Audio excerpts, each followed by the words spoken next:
Finally, it's time for the guide to all nightmare bosses in the game.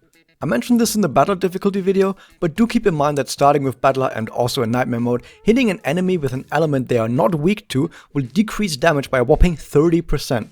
Conversely, as is the case on all difficulties, hitting the enemy with one of their weak elements will instead increase damage by 20%. This means that the difference in damage between not effective element and an effective element is around 71%, making it quite important for damage purposes to hit the enemy's weak elements. Additionally, enemies will deal 25% less damage to characters that are off the boss's weak element, and those characters also deal 20% more damage to the enemy's break gauge. On top of all that, it seems that enemies also have less resistance to ailments from elements that they are weak against. So if you combine all of these factors, bringing characters that the enemy has a weakness towards can be extremely important if you get stuck. Additionally, there's no rush to beat all of Nightmare mode immediately, and it is totally fine to keep raising your characters, getting their magic levels up, and simply coming back to a boss you got stuck on once your team is more powerful. Do not feel like you have to beat every Nightmare boss right now, just take it slow. All of that said, let's start with the first boss, the Rosegarden Witch, which is just as simple as always. She simply gains double actions every 2 turns, uses a simple AoE and proximity attacks, can poison you, deal bonus damage to poison targets. That said, the boss's power level is extremely low and you should be able to break and kill the boss rather quickly. If for some reason you can't and you are still running into trouble, bring a Kaide or a Foster Yuma to cleanse the enemy poison and the fight should be even more trivial. The Darkness Witch has an updated approach to its boss fight on the other hand. Before, the Darkness Witch summoned allies to pelt your entire team with medium strength attacks, and while the Nightmare version of this witch also does that, now both the witch and the summoned adds also have a bonus passive effects that make them stronger while allies are alive. This means that while it was totally reasonable to ignore adds on earlier difficulties, now you really do want to take care of those adds before tunneling down on the boss. However, if you do use some AoE attacks that hit all enemies and take the adds apart without leaving them alive for too long, this fight also should be rather simple. For the Desert Witch, we will see that same design ethos repeated, where on earlier difficulties the fight was about taking up the adds before they buff too much, and now however the witch has doubled down on this exact mechanic. The boss has the ability to make buffs even stronger, with the adds gaining bonus turns every few turns to buff even harder, meaning that now for sure, you have to make sure that the adds get taken out quickly, preferably the one that buffs attack first before you get overwhelmed. And apart from that, nothing really noteworthy is different in this fight. And now for something completely different. Remember how the Box Witch was also an ad-centric fight on the earlier difficulties? Well, this time the boss doesn't actually have any adds and instead you fight it alone. To make up for this, however, the boss itself has gotten a lot more dangerous. First off, the boss takes 2 actions per turn, gains more damage and or takes less damage if you have more cursed or burning characters on you. Similarly, the boss's attacks themselves also become more dangerous the more burns or curses your team has. And in order to facilitate these bonuses, the boss will attempt to burn and curse your character in between its attacks with a lot of other abilities. If you have a team that can put out a lot of break damage very quickly, you can break and kill the boss before these allies' ailments become too big of an issue, since the boss first will have to actually set up his mechanics by putting these ailments on you, and you'll be able to simply break the boss before that becomes too dangerous. So simply having a fast team and a team that can break fast will help you a lot.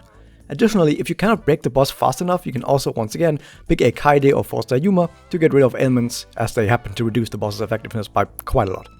The Graffiti Witch, on the other hand, is quite similar to her prior incarnations, where now she gets 2 actions per turn, has greatly increased debuff resistance, but aside from that, will still try to remove your buffs, attempt to stun your team, keep buffing itself with more attack, more defense, all of that stuff.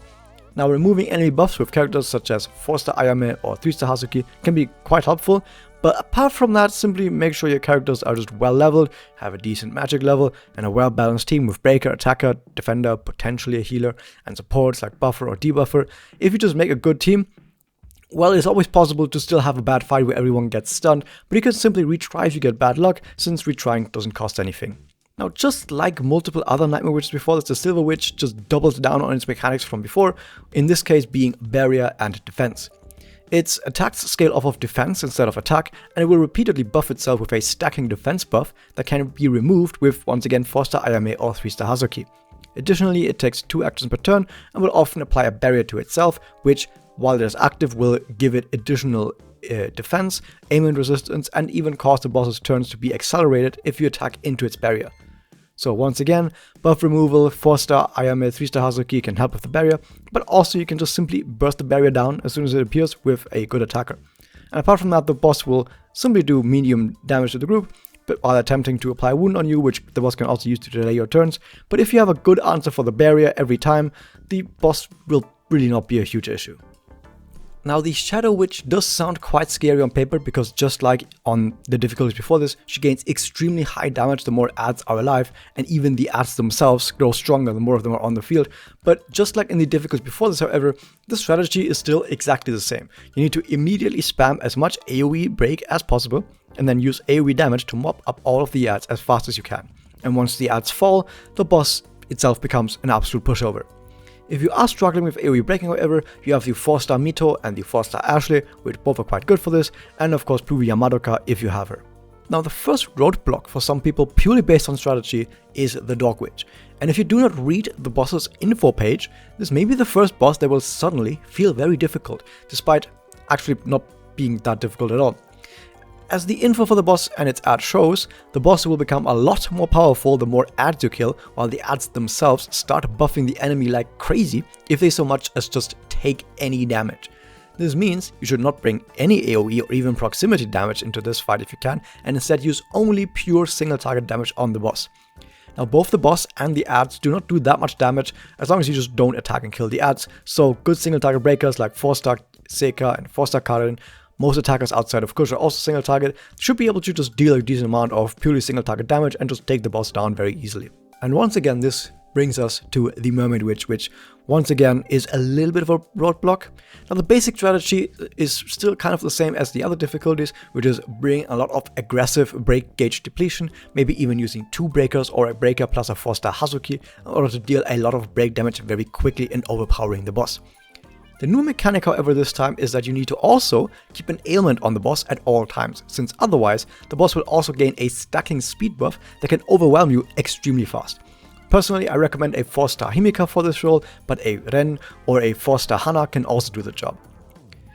Aside from that, the boss, however, may hit quite hard and be quite annoying with its abilities, but the only other piece of advice I can give you is that don't go too hard on defense, such as using both a healer and a defender, since the less you invest into fast breaking, the higher the boss's stacks will go, and the higher those stacks go, the more damage you will have to take.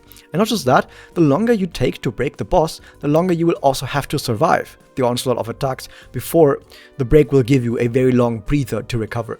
So if you're only using a single defender and you're struggling to survive, my advice is not to also bring a healer on top of that, but to invest into more breaking. On Nightmare mode, I would say there are generally 5 big gatekeepers that most people struggle with, and here is the first one, the Artist Witch. The Artist Witch has 2 attacks per turn, takes greatly less damage and break gauge reduction, while there are more ads alive. And additionally, the boss will even do way more damage while the ads are alive and can even buff itself and the ads all at once. So the ads, on the other hand, they will gain 2 actions every 2 turns, and they will attempt to apply a stacking defense down on your team while also buffing themselves. So all that combined, the game plan therefore sounds quite simple. You have to kill the ad as fast as you possibly can. And this is the crux of why this boss is somewhat of a gatekeeper, since this will for the first time actually test if you're able to rush down a single ad and ignore the boss at the same time in just a single turn in most cases. If you can immediately break and kill the ad as soon as it appears, then the boss is extremely easy, but otherwise, if you can't, then the boss will suddenly become a lot harder. Therefore, I cannot stress this enough, drop everything, ignore the boss, and immediately use every special and skill that you have on each ad as soon as it spawns. I would even go so far as to not use most specials on the boss, unless they are, for example, your defenders or your healer specials for staying alive, or you know for a fact that you can get it back before the next ad spawns. If you do have 2 or 3 specials available for each ad and plenty of skill points to burst it as hard as you can with single target damage or proximity damage, you should be able to take the ad down fast enough before it becomes a problem. Now keep in mind that because exploiting elemental weakness is so important, especially now in Nightmare, any dark damage dealer like Homura, even Felicia, or void damage dealers like 4-star Masada or even Ren will do fantastic damage here compared to using a damage dealer of a different element, so you might be able to swap to that instead. Now after we have that behind us, the next boss is not quite as scary. It's the Chairperson Witch, and the Chairperson Witch exists only to annoy you. and it does do a pretty good job at that. It has 2 attacks per turn, and now it gains a buff whether your SP is high or low, and personally I just ignored the entire SP mechanic since the boss is getting a buff either way, although if you wanted to time it as well as you could make sure to just barely drop below 3 SP just before the boss attacks, so that it doesn't get the attack buff from you having 3 or higher SP. Aside from that, the boss does annoy you by delaying your turns, attempting to stun you, dealing more damage the higher your SP is, so you have even more incentive to stay on low SP just before the boss attacks, and it might even curse you or debuff your attack. But generally, if you get lucky dodging stuns and curses, the boss really shouldn't be able to do that much, especially if you do stay on low SP just before the boss attacks, and if you do get unlucky, you can just retry, it doesn't cost anything. And then we have the Sandbox Witch, which is the next of the 5 big gatekeepers of Nightmare Mode. Once again, you'll have to deal with the boss summoning ads, everyone spamming stacks of shield buffs, which reduce damage taken, and while the boss has at least one of those shield stacks on it, it will do more damage, and it will take less break damage. So obviously, we need to take those shields down as fast as possible. Even the boss's healing skill will scale with its own shield being active, so you definitely don't want to ignore those shields. The ads themselves, they don't do that much except also create more shields while also gaining more attack and speed every turn. And ultimately, the entire fight comes down to how well you can deal with the shields and the ads. So you don't want the ads to stack their buffs too high, and you don't want to let the shields stay on enemies for too long, so we need a solution for both. Of course, you can simply focus on and destroy the ads as soon as they spawn to deal with them, but in order to deal with the shields, there are different strategies you can use. The most basic strategy is to simply have someone who can remove buffs like 4-star Ayame or 3-star Hazuki to always remove the shield buffs as soon as they are applied. And another strategy is to simply use as many speed ups as you can, like A2 Mami, like a Muemura, like a 4-star Rika, just to name a few. And on top of that, characters that do a lot of attacks very quickly can also help quite a lot with this, such as follow-up attacks from Ren or counterattacks from Sayaka to eat through those shields really fast. And now after that, it's time for a completely different fight. It's Team KaMoRe. Now this fight can get quite messy quite quickly, depending on who the enemies decide to target, since specifically Momoko is able to do a lot of burst damage to catch you off guard, which might force a reset. So generally, Kaede is a support who uses a lot of buffs and heals and will be a huge annoyance if you just allow her to stay around, but on the flip side, has extremely low defense and HP and will fall over very quickly, so you should always focus down Kaede first. And after that, you will have to deal with Momoko and Rena using really high damage abilities on you, and Momoko specifically can cause a lot of deaths on your end just out of nowhere. And because of this, you probably should focus Momoko down right after Kaede, but be careful how you deal with her, since if you apply an ailment to her, she will suddenly gain a lot more damage than before. The only exception, of course, is stun, because she can't act during stuns, so her attack up doesn't matter. And as far as skills go, Momoko only really has straight up damaging abilities that don't do anything else, so make sure you just have strong shields to survive her attacks for long enough to just break her and then take her down. Rena in the meantime will attempt to weaken as many of her party members as possible, which lowers their attack and defense, and also increases Rena's attack power specifically.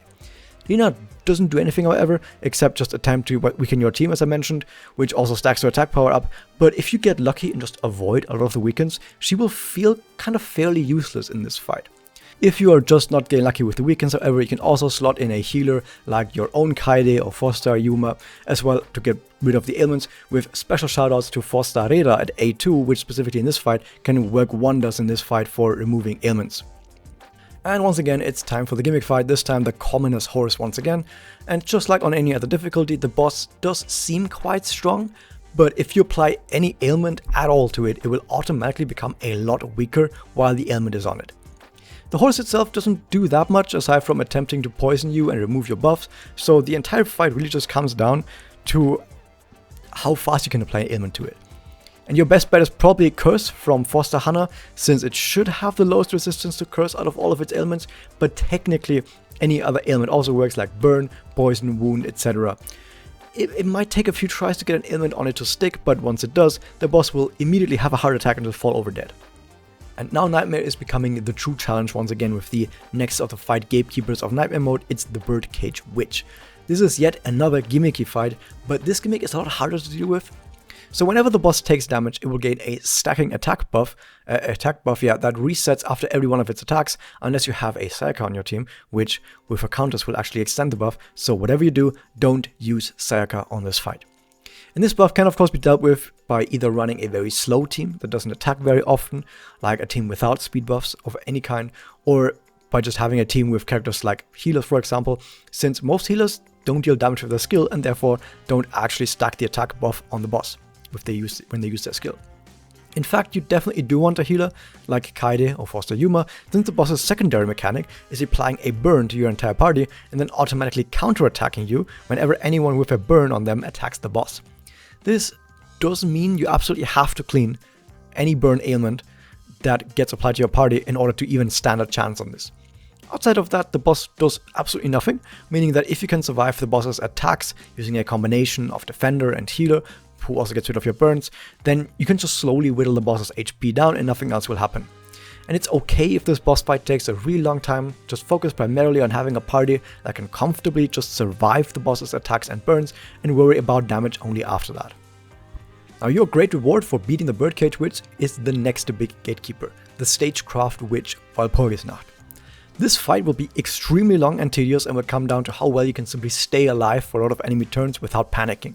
The boss still has the same mechanic as before, whereby if it has a barrier or shield active, it will heal itself and be resistant to break damage, and on odd numbered turns, the boss deals a lot of damage but also takes a lot of damage, while on even numbered turns, the boss deals and takes a lot less damage. This of course also implies that you must make sure to break the boss on a turn that the boss is actually taking damage on. And keep in mind that the boss also takes 2 actions per turn, but these still only count as a single turn, even though it looks like 2 turns at once in the action bar on the left. As usual, the boss also spams a lot of annoying effects like buff removal, debuff removal on itself, a barrier and a shield, an MP gain down debuff, various ailments, turn order pushback, it can even stack debuffs on you.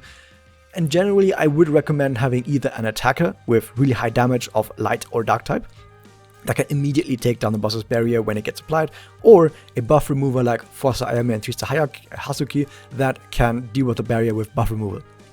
Also, you will need at least 1 sustain, but in most cases it will be 2, such as both a healer and a defender, in order to just survive for a really long time.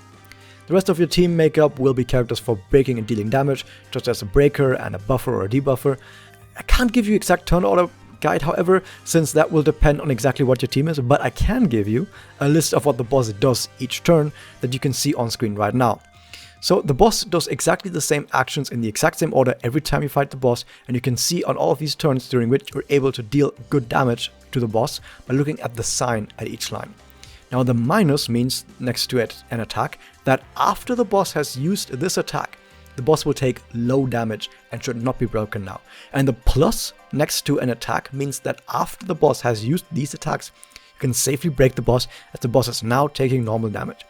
And as you can see, you can use this list to just perfectly plan out the entire fight if you want to, and prepare your specific team for everything that happens. And if you're struggling despite testing a lot of different team variations, it's okay to just take a break while you work on improving your characters, leveling up the magic levels, and simply just come back later once you're stronger, because once again, there is no rush to beating Nightmare as fast as possible. It's okay to take it slow. After this, the next big boss battle is a lot simpler, as we're now facing Oriko and Kirika. Oriko takes 2 actions per turn and has a varied moveset of damage, buff removal and buffs, and on the other hand, Kirika will increase her attack each turn and stack a speeded down debuff on you. Generally, I would advise taking down Kirika first and then Oriko afterwards, and there shouldn't be too much going wrong in this fight, since if you could beat Walpurgisnacht on Nightmare, this fight shouldn't pose too much of an issue. And also afterwards, the fight that comes after this is much harder. And this is the final gatekeeper of Nightmare mode, and probably the hardest of all Nightmare mode bosses, the Needle Witch. This is because of one simple problem. The boss hits really hard, while also applying an extremely potent burn to your team. The boss generally takes 2 actions per turn, and if someone who has a burn on them attacks the boss, they will deal reduced damage to the boss, and also while the boss has a barrier active, it will deal more damage and also take less break gauge damage. So the game plan sounds quite simple on paper. After each of the boss's rounds, take out the boss's barrier immediately, while also healing all of the burns that the boss has left on you. To do this, you will need a healer like Kaede or a Foster Yuma as usual. However, since the boss hits extremely hard and also has a random bounce attack that can randomly one-shot one of your party members or leave them so low they will die to a burn tick immediately afterwards before a healer can save them, this fight can get extremely RNG heavy. Most setups to kill this boss will require both a shielder on top of your ailment cleansing healer just to survive the boss's attacks. This already uses up 2 of your team slots, and then you also still need to have enough damage left over to take down the boss's barrier, or have someone who can remove the boss's buffs to get rid of the barrier. This means you will likely not have many slots left to actually deal break damage to the boss, and also have buffers and debuffers, but there's not many other things you can really do here. On screen there is once again a list of actions the boss will do on each turn so that you can properly prepare for what the boss is going to do next, since this order is always exactly the same each time. And now there will be plenty of resets due to just having bad RNG, which is someone gets randomly blown up, but this is just simply a normal part of the boss that you have to deal with. If you do manage to have strong enough shields however, and good enough healing with ailment cleanse, you will be able to slowly whittle down the boss over time. Keep in mind though that if your healer and shielder's turns don't line up very well with the boss's turns, you can swap around some speed boosting portraits or support Kyoku to attempt to line up your turns better with the boss's turns. That said, if you do manage to overcome this challenge, you will have completed all of the release version nightmare bosses. And for following chapters, there will be separate videos with guides for each individually released chapter, so look forward to those. That said, I hope I was able to help you. Hit that subscribe button, ring the bell, and I'll see you guys next time.